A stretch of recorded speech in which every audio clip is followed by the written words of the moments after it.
Hello viewers, how are you all? Today I'm going to tell you a story of the tale of Princess Kanyen. Before starting the story, take a minute and do subscribe this channel and hit the bell icon to get the notification of every video. Let's get into the story. Once upon a time in China, there lived a certain king who had 3 daughters. The fairest and best of these was Kuan Yin, the youngest. The old king was justly proud of this daughter, for of all the women who had ever lived in the palace, she was by far the most attractive. It did not take him long, therefore, to decide that she should be the heir to his throne and her husband ruler of his kingdom. But, strange to say, Kuan Yin was not pleased at this good fortune. She cared little for the pomp and splendor of court life. She foresaw no pleasure for herself in ruling as a queen, but even feared that in so high a station she might feel out of place and unhappy. Every day she went to her room to read and study. As a result of this daily labor, she soon went far beyond her sisters along the paths of knowledge, and her name was known in the farthest corner of the kingdom as Kuan Yin, the wise princess. Besides being very fond of books, Kuan Yin was thoughtful of her friends. She was careful about her behavior both in public and in private. Her warm heart was open at all times to the cries of those in trouble. She was kind to the poor and suffering. She won the love of the lower classes, and was to them a sort of goddess to whom they could appeal whenever they were hungry and in need. Some people even believed that she was a fairy who had come to earth from her home within the western heaven, while others said that once, long years before, she had lived in the world as a prince instead of a princess. However this may be, one thing is certain: Kuan Yin was pure and good, and well deserved the praises that were showered upon her. One day the king called this favorite daughter to the royal bedside, for he felt that the hour of death was drawing near. Kuan Yin kowtowed before her royal father, kneeling and touching her forehead on the floor in sign of deepest reverence. The old man bade her rise and come closer. Taking her hand tenderly in his own, he said, "Daughter, you know well how I love you. Your modesty and virtue, your talent and your love of knowledge have made you first in my heart. As you know already, I chose you as heir to my kingdom long ago. I promised that your husband should be made ruler in my stead. The time is almost ripe for me to ascend upon the dragon and become a guest on high. It is necessary that you be given at once in marriage."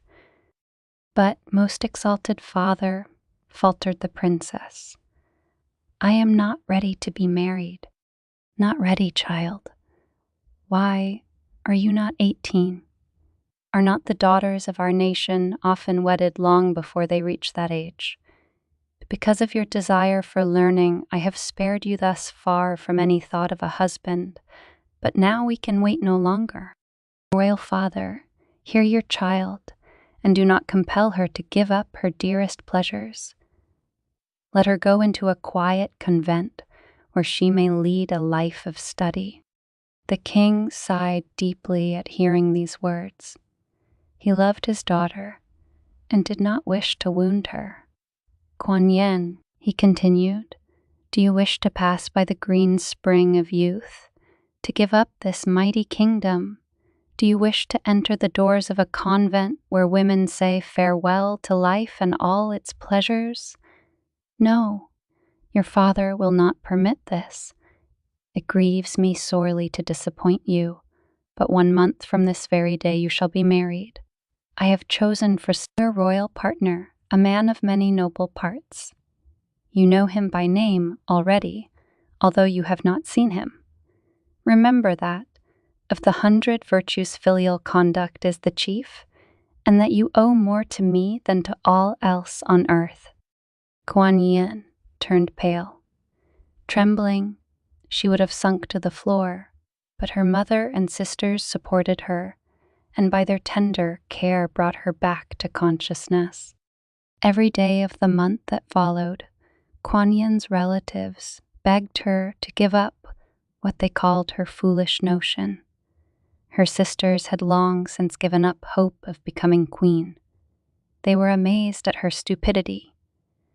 The very thought of anyone's choosing a convent instead of a throne was to them a sure sign of madness. Over and over again they asked her reason for making so strange a choice. To every question, she shook her head, replying, "A voice from the heavens speaks to me, and I must obey it." On the eve of the wedding day, Kuan Yin slipped out of the palace, and, after a weary journey, arrived at a convent called the Cloister of the White Sparrow. She was dressed as a poor maiden. She said she wished to become a nun. The abbess, not knowing who she was, did not receive her kindly. Indeed, she told Kuan Yin that they could not receive her into the sisterhood, that the building was full. Finally, after Kuan Yin had shed many tears, the abbess let her enter, but only as a sort of servant who might be cast out for the slightest fault. Now that Kuan Yin found herself in the life which she had long dreamt of leading, she tried to be satisfied. But the nuns seemed to wish to make her stay among them most miserable. They gave her the hardest tasks to do, and it was seldom that she had a minute to rest. All day long, she was busy, carrying water from a well at the foot of the convent hill or gathering wood from a neighboring forest. At night, when her back was almost breaking, she was given many extra tasks, enough to have crushed the spirit of any other woman than this brave daughter of a king. Forgetting her grief and trying to hide the lines of pain that sometimes wrinkled her fair forehead, she tried to make these hard-hearted women love her. In return for their rough words, she spoke to them kindly, and never did she give way to anger. One day, while poor Kuan Yin was picking up brushwood in the forest, she heard a tiger making his way through the bushes. Having no means of defending herself, she breathed a silent prayer to the gods for help and calmly awaited the coming of the great beast. To her surprise, when the bloodthirsty animal appeared, instead of bounding up to tear her in pieces, he began to make a soft purring noise. He did not try to hurt Kuan Yin, but rubbed against her in a friendly manner and let her pat him on the head. The next day, the princess went back to the same spot. There she found no fewer than a dozen savage beasts working under the command of the friendly tiger, gathering wood for her. In a short time, enough brush and firewood had been piled up to last the convent for 6 months. Thus, even the wild animals of the forest were better able to judge of her goodness than the women of the sisterhood. At another time, when Kuan Yin was toiling up the hill for the 20th time, carrying 2 great pails of water on a pole, an enormous dragon faced her in the road. Now in China, the dragon is sacred, and Kuan Yin was not at all frightened, for she knew that she had done no wrong. The animal looked at her for a moment, switched its horrid tail, and shot out fire from its nostrils. Then, dashing the burden from the startled maiden's shoulder, it vanished. Full of fear, Kuan Yin hurried up the hill to the nunnery. As she drew near the inner court, she was amazed to see in the center of the open space a new building of solid stone. It had sprung up by magic since her last journey down the hill. On going forward, she saw that there were 4 arched doorways to the fairy house. Above the door facing west was a tablet with these words written on it: "In honor of Kuan Yin, the faithful princess."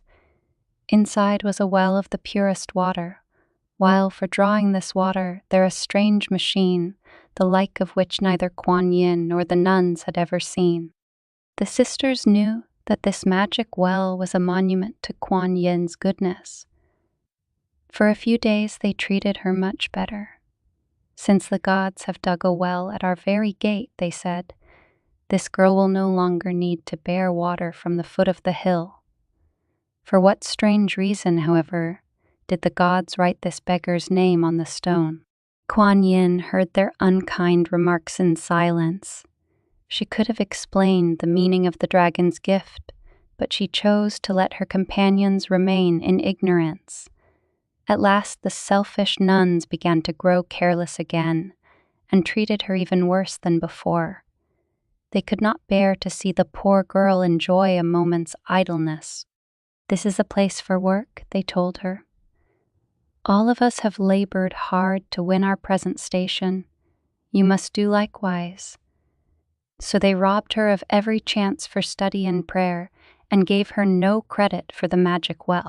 One night the sisters were awakened from their sleep by strange noises, and soon they heard outside the walls of the compound the blare of a trumpet.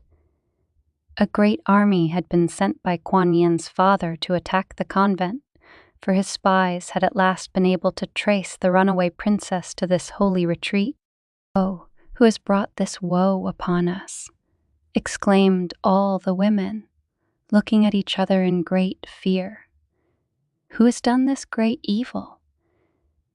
There is one among us who has sinned most terribly, and now the gods are about to destroy us." They gazed at one another, but no one thought of Kuan Yin, for they did not believe her of enough importance to attract the anger of heaven, even though she might have done the most shocking of deeds. Then, too, she had been so meek and lowly while in their holy order that they did not once dream of charging her with any crime. The threatening sounds outside grew louder and louder. All at once, a fearful cry arose among the women. "They are about to burn our sacred dwelling."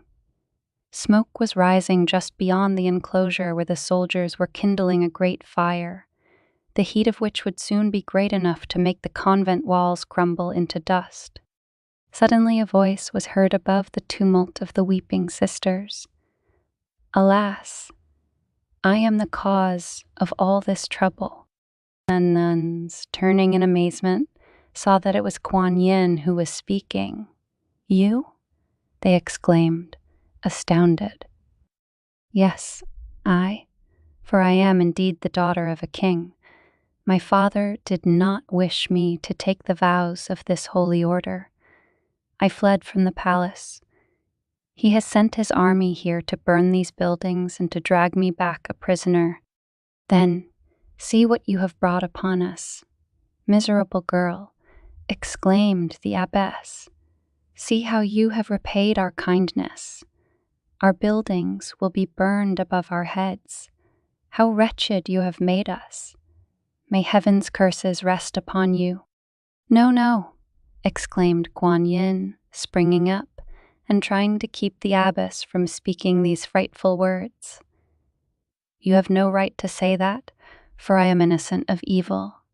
But wait, you shall soon see whose prayers the gods will answer, yours or mine." So saying, she pressed her forehead to the floor, praying the almighty powers to save the convent and the sisters.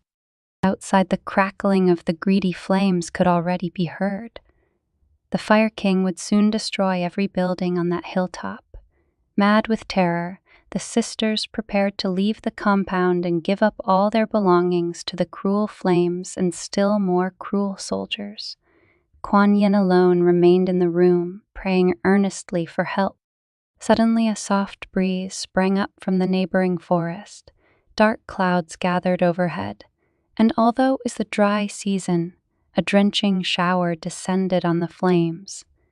Within 5 minutes the fire was put out, and the convent was saved, just as the shivering nuns were thanking Kuan Yin for the divine help. She had brought them. 2 soldiers who had scaled the outer wall of the compound came in and roughly asked for the princess. The trembling girl, knowing that these men were obeying her father's orders, poured out a prayer to the gods and straightway made herself known.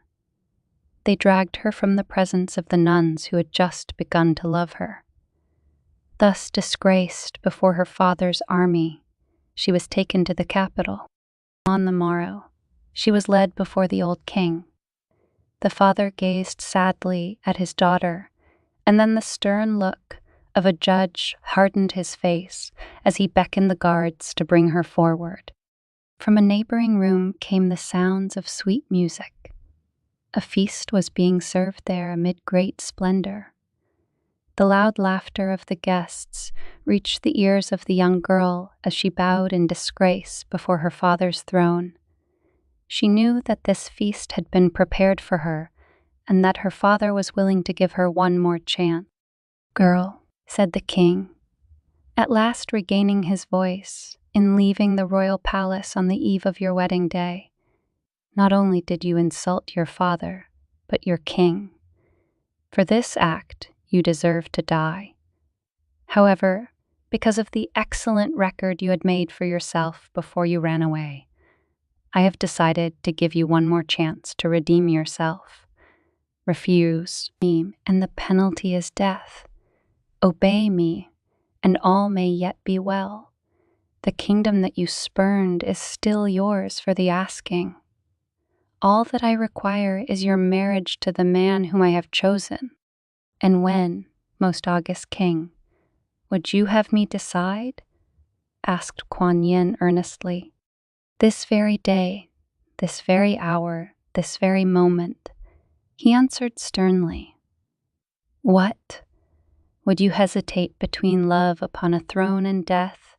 Speak, my daughter, tell me that you love me and will do my bid."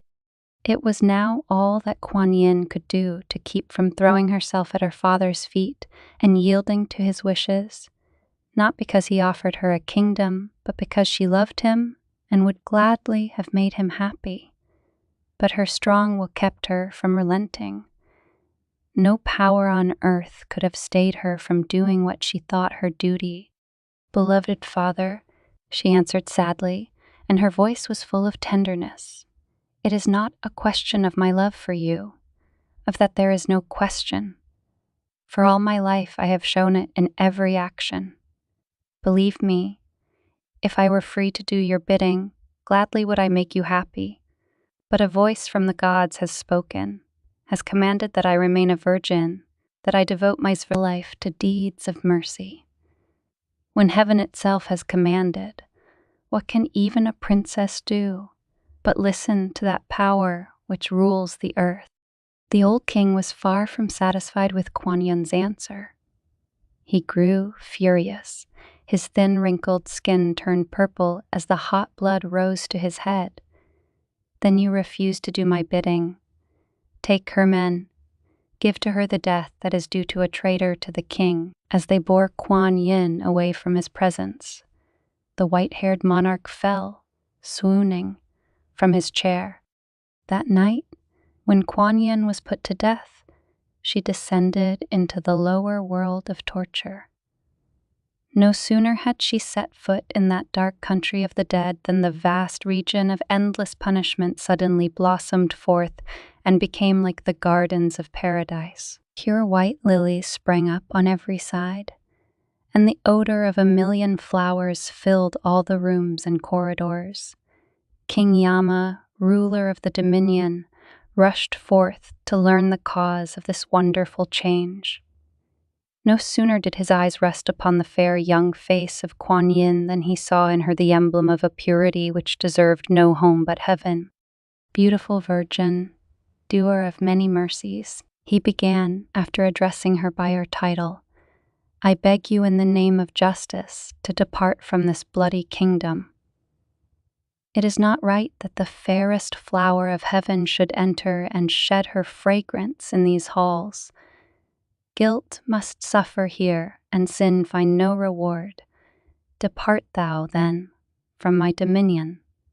The peach of immortal life shall be bestowed upon you, and heaven alone shall be your dwelling place." Thus Kuan Yin became the goddess of mercy. Thus she entered into that glad abode, surpassing all earthly kings and queens.